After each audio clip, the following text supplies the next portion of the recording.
Mike said that you were kind of at the, I guess, decision point of putting Looney in the starting lineup. Why did you think that was the right move? And then can you just talk about what he gave tonight? I just thought we were getting physically dominated. And I know the worry was the offensive end and just how they were guarding. But we were getting dominated from the start. Like, when you look at the last 8 quarters prior to this game, we got dominated for 7 of them. In the fourth quarter of game 4, we just pulled the game out because of Steph Curry's greatness. And so just knew we needed to come out and establish an inside presence to start the game off and not worry so much about our scoring. And, like, you know, we'll figure out how to score the basketball, but we needed to establish an inside presence because they made it clear that's what they were trying to do. They made it clear that they were going to beat us up, and they were doing a good job of it. And inserting Loon back into the lineup changed that. Did you know that Andrew Wiggins was going to have it this tonight? And what did you see from him, especially down the finish? I thought he would have a good game because the reality is he's been playing very well throughout this playoff run. And he last game, it wasn't one of his best. And so, you know, I knew that he'd come out and he'd have a big game. And, I mean, he was amazing on both sides of the ball. Tyus Jones, 2 for 12. Tyus Jones had been hurting us the last couple games, and he took him out of the game. The way he rebounded the basketball, the way he protected the rim, he was absolutely incredible. So it wasn't shocking at all. Draymond, as a close friend of Klay Thompson, what does it mean to you to see him out there throwing up the 6, like, you know, back in his element after what he's been through? It means everything. You know, we went on a 2-year hiatus from the playoffs, and in large part due to his absence, you know, and what he brings to the table. And I know for most people that's 3-point shooting. For us, that's a competitive edge that no one else on this team has, you know. And I know I get a lot of the credit for that side of things and just bringing the intensity, but like I tell y'all all the time, one of the toughest guys and most competitive guys I've ever played with. And no, probably the toughest and most competitive player I've ever played with. And it showed up tonight. You knew right away he was coming out fire. And 11 for 22, 8 for 14 from 3. You know, it's great. Great to see. 8 rebounds. He's been rebounding all playoffs. 3 block shots. Like, he was all over the place. It was beautiful game. Draymond, I have 2 questions for you. One, you said you needed a bigger presence inside. You guys had 70 rebounds. Just, I mean, how do you think you performed in that area? I thought it was great. And like I said, you know, large part due to Loon. But you look across the board, 11 rebounds, 15, 22, 8, and 7. I mean, it don't get much better than that. That's just your starting lineup alone. So it doesn't get much better than that. And, you know, we needed to establish that inside. I'm exhausted, by the way. I am exhausted. But we needed to establish that. You know, I told myself for multiple days that I was going to come in this press conference and talk about their gritty and their whoop that trick and everything else. And the only thing I can do is give my respect to that team. You know, they earned that.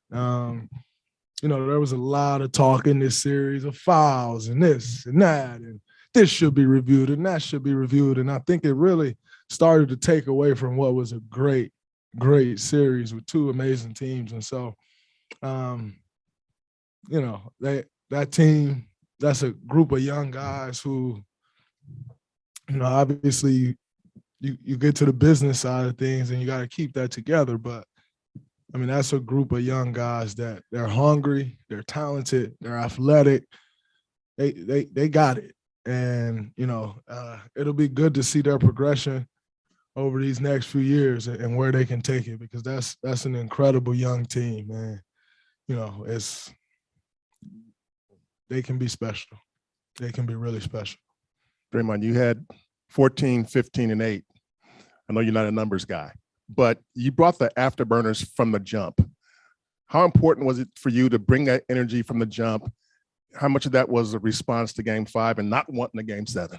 I didn't want to get back on a plane. That was one underrated thing in this series is a 4.5-hour flight, which was brutal. So I just didn't want to get back on a plane. And, it was less about playing in Memphis and more about getting on the 4.5-hour flight.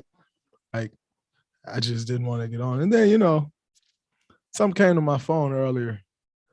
A guy saying I'm scared to shoot the basketball. Like, scared and me in the same sentence is like brutal, But you got a big ogre on TV talking about what Draymond say ain't the gospel. It is the gospel. What I say is the gospel. And,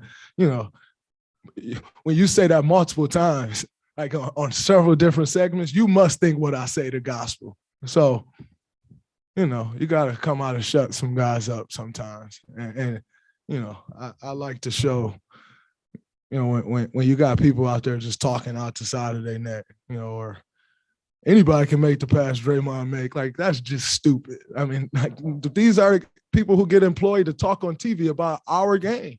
And, it's anybody can make that pass. You make that pass. We would love to see it. I played against the guy, by the way. I'm talking about Kendrick Perkins, for those of y'all that don't know. I'm never ducking no smoke. As the Memphis Grizzlies towels say, I don't duck smoke. Anybody can make that pass. Like, you couldn't. So good luck.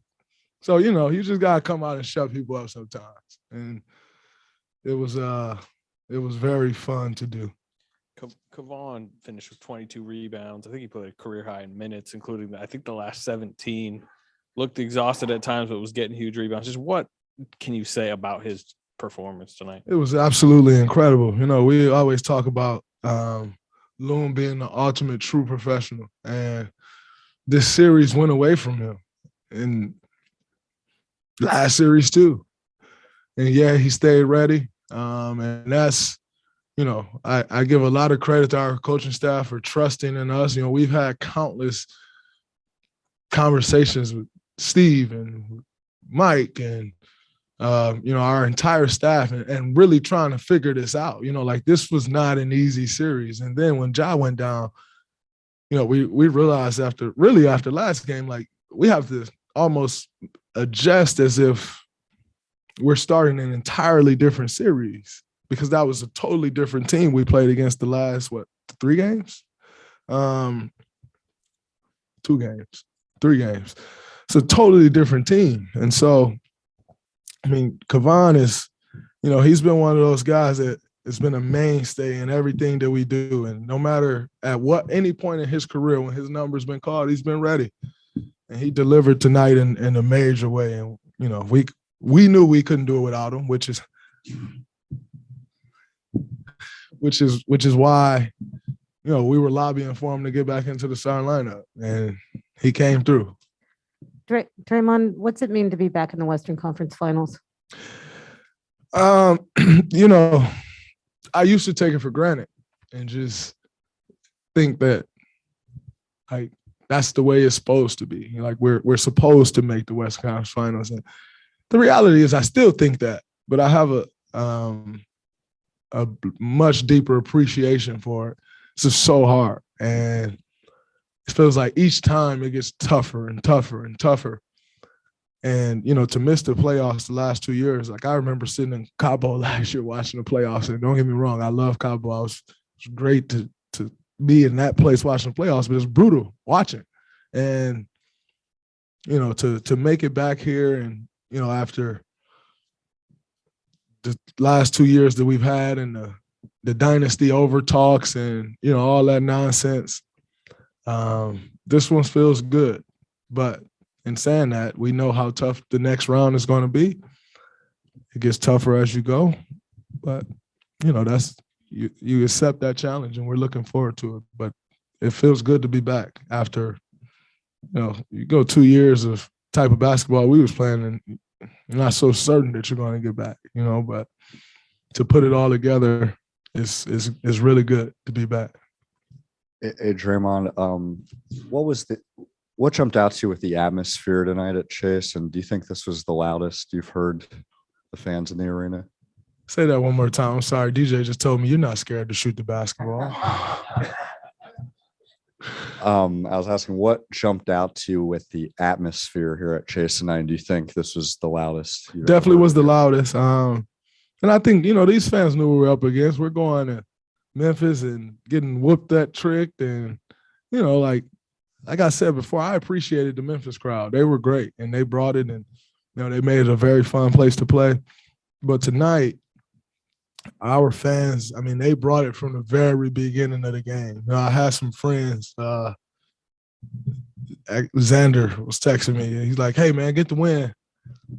I'll be right behind the bench after." But the place is going to be loud, man. I'm telling you, and to come out and it was the loudest I've ever heard it. It's special. And we've all talked about the home court advantage and how this is an oracle, and you have to reestablish that home court. And I think we're doing a good job of it. But our fans were absolutely incredible tonight. And, it took everything we had to win that game, and including the fan support and the noise that was in the arena. Draymond, assuming this is Mike's last game in this stretch, replacing Steve, how do you feel about the job he's done under the circumstances, and what are your hopes from him after this? I thought he's done an incredible job, and dating back to 2000 and what was that, 18 or 17? When that happened, he just got thrust into the fire. It's like, oh man, coach is here. Then one day it's like, yo, coach can't go. Mike got to sub in, and he's been incredible. He was incredible then, and then to find out right before Game 4 that you're going to be leading this team. He's handled it well, and I give Mike a lot of credit. He's been a solidest guy that we've had in this organization over the past 6 years, and it's shown, and it's shown for us across the board all the time. But when he's had to step up to the challenge and take over the reins, it's shown as well. One of the more prepared coaches I've ever been around.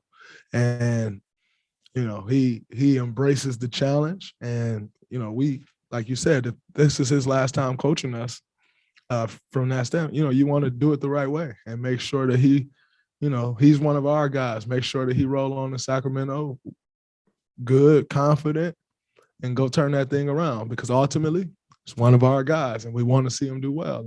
And to help jumpstart that, that's always the hope. Dre, Steph was, looked like he was struggling mightily throughout most of this game. Did you expect a fourth quarter turn up, and what did you see from his game?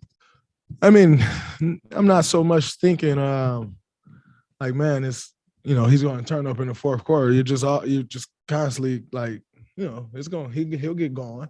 And, sure enough, he did. And, down the stretch, we went to one play pretty much the whole entire fourth quarter, and he took the game over. And, that's our guy. That's why he is who he is. It's only a matter of time. I think some of the shots he was missing in the first half were great looks. And so, you let a guy get some open looks and he miss them, at some point they're going to start going down. And, he knew exactly what he wanted to get to. He knew the matchups he wanted. And, he put us all in position and dominated the quarter. And, that's why we're sitting here moving on to the Western Conference Finals. There was 2 times late in the fourth quarter where the fans started chanting, "Whoop that trick." What was that like for you guys, especially after Game 5? It was good to see the fans embrace that. You enjoy that, because, like I said, no one knows how it feels to go into an opposing arena and everybody's at your neck. And so to see our fans embrace it and kind of get them a little taste of their own medicine, it was good.